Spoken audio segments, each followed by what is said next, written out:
நம்ம இன்றைக்கி கத்திரிக்காய் வச்சு ரொம்ப டேஸ்டியான கிரேவி எப்படி பண்ணுறதுன்னு பார்க்க போகிறோம். இந்த கிரேவி ஒயிட் ரைஸ் கூட மட்டும் இல்லை, எல்லா விதமான வெரைட்டி ரைஸ் கூடவும் பக்காவான காம்பினேஷனாக இருக்கும். ஈவன் இட்லி, தோசை, சப்பாத்தி, பரோட்டாக்கெலாம் கூட ரொம்பவே சூப்பராக இருக்கும். ஸோ கண்டிப்பாக ட்ரை பண்ணி பாருங்கள். ஹாய் ஃப்ரெண்ட்ஸ், என் பேர் Abi. Welcome to Indian recipes Tamil. வீடியோக்குள்ளே போகிறதுக்கு முன்னாடி நம்ம சேனல் இந்தியன் ரெசிபீஸ் தமிழை சப்ஸ்கிரைப் பண்ணிக்கோங்க. கூடவே இருக்க பெல் சிம்பலையும் கிளிக் பண்ணிக்கோங்க.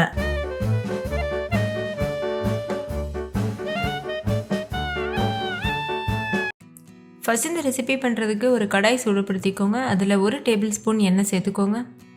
எண்ணெய் சூடானதும் 2 டேபிள் ஸ்பூன் அளவுக்கு வேர்க்கடலை சேர்த்துக்கோங்க. இது வறுக்காத வேர்க்கடலை, நீங்கள் வறுத்த வேர்க்கடலை கூட சேர்த்துக்கலாம். இது கூடவே 5-6 முந்திரி பருப்பு சேர்த்துக்கோங்க. சேர்த்துட்டு ஒரு கைப்பிடி அளவுக்கு தேங்காய் கட் பண்ணிவிட்டு சேர்த்துக்கோங்க. ஒரு சின்ன எலுமிச்சம்பழம் அளவுக்கு புளியை சேர்த்துக்கோங்க. புளியை நல்லா வாஷ் பண்ணிவிட்டு சேர்த்துக்கோங்க. இப்போ லோ ஃப்ளேமில் வச்சு இதை நல்லா வதக்கிக்கோங்க.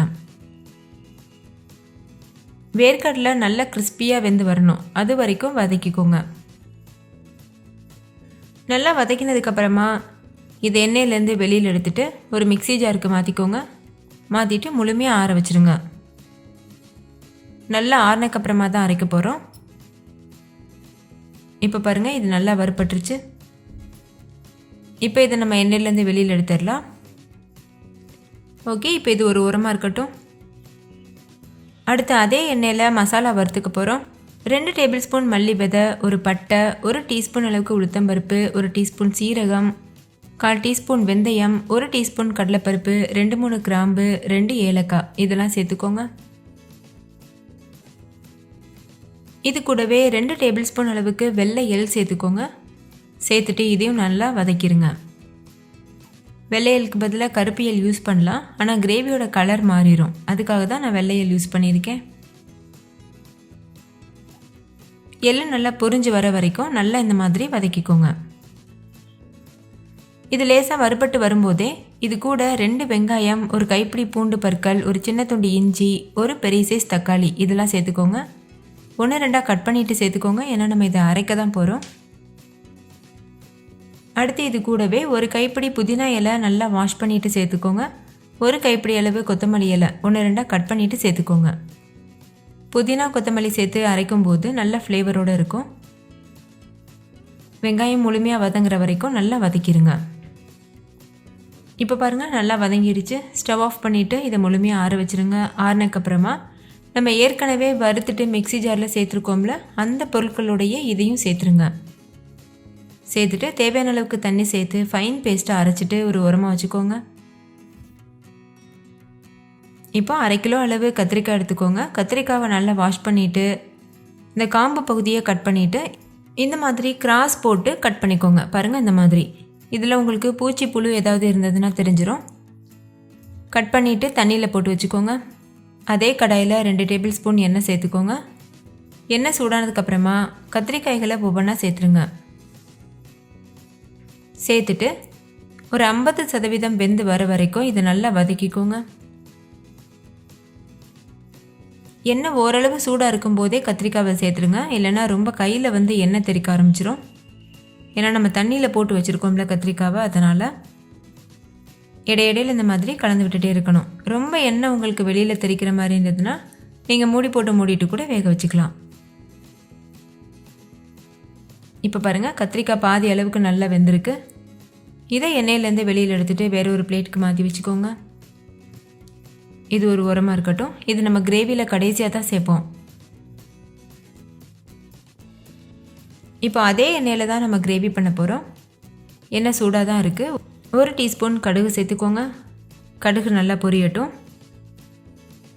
கூடவே ஒரு கொத்து கருவேப்பிலை சேர்த்துக்கோங்க. இது கூடவே மிளகாத்தூள் சேர்த்துக்கோங்க. நான் தனி மிளகாத்தூள் யூஸ் பண்ணியிருக்கேன். 1.5 டேபிள் ஸ்பூன் மிளகாத்தூள் சேர்த்துக்கோங்க, கரெக்டாக இருக்கும். நான் யூஸ் பண்ணியிருக்கிறது காஷ்மீரி மிளகாத்தூள். இது காரம் கம்மியாக தான் கொடுக்கும், நல்ல கலர் கொடுக்கும், அதுக்காக யூஸ் பண்ணியிருக்கேன். இப்போது இது கூடவே நம்ம ஏற்கனவே அரைச்சி வச்சுருக்க பேஸ்ட்டை சேர்த்துருங்க. சேர்த்துட்டு நல்லா மிக்ஸ் பண்ணிக்கோங்க. ஸ்டவ்வை லோ ஃப்ளேமில் வச்சுக்கோங்க.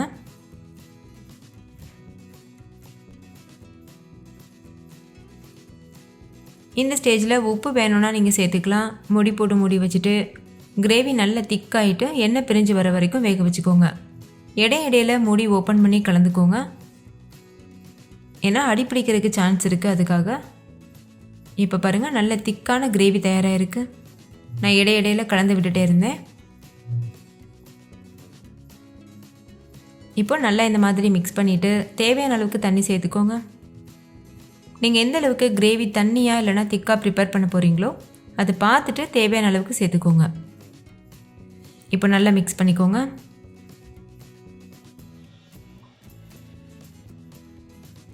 மிக்ஸ் பண்ணதுக்கப்புறமா லேசாக ஒரு கொதி வரும்போது நம்ம ஏற்கனவே வேக வச்சுருக்க கத்திரிக்காவை சேர்த்துருங்க.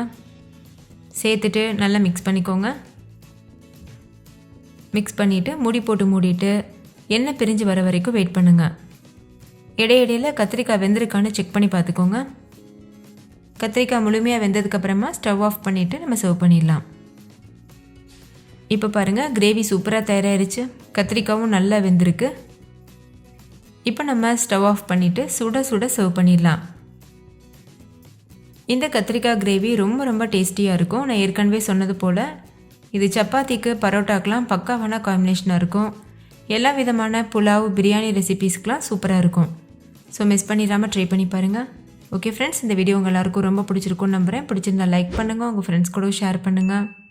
நீங்களும் செஞ்சு பார்த்துட்டு டேஸ்ட் எப்படி இருந்ததுன்னு கமெண்ட்டில் சொல்லுங்கள். தேங்க்யூ, பாய்.